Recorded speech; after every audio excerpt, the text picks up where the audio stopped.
For today's video na naman mga ka-sweetie, ay magluluto na naman si Sweetie Lee ng popcorn ngayong araw na to.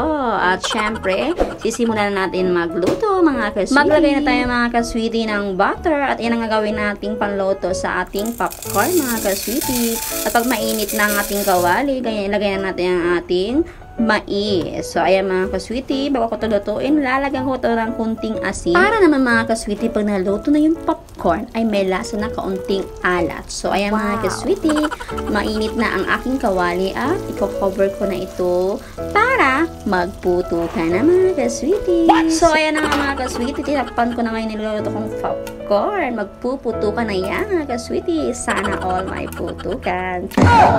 So, ayan, mga 2 minutes to 3 minutes lang po ito mga ka-sweetie. Luto na po ito lahat at papakinggan natin mga ka-sweetie yung puto ka na.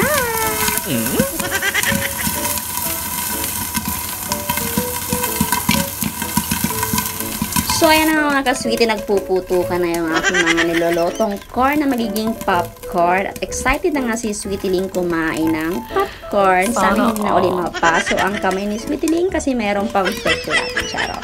So, ayan, ilang sandali na lamang ay luto na lahat iyan at pumutok na. Puto ka ng putukan. Sana all na lang.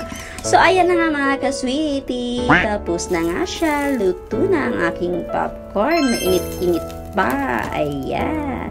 At lahat nga talaga mga ka-sweetie pumutok iyan. At syempre, kakainin na yun ni Sweetie Lee. Nalagyan ko na rin ito ng kaunting asin. Kaya malasa na po siya mga ka-sweetie. So, ayan na nga mga ka-sweetie. Tinitira na nga ni Sweetie Lee yung mga niluto kong popcorn. At yung gusto nyo rin kumain na nga ito, why not? Magluto na rin kayo dyan mga ka-sweetie. Maganda pang libanga habang nanonood. At yung kasama ko, ayan, nakisali na siya. Ayan mga ka-sweetie. Thank you for watching. Have a good day.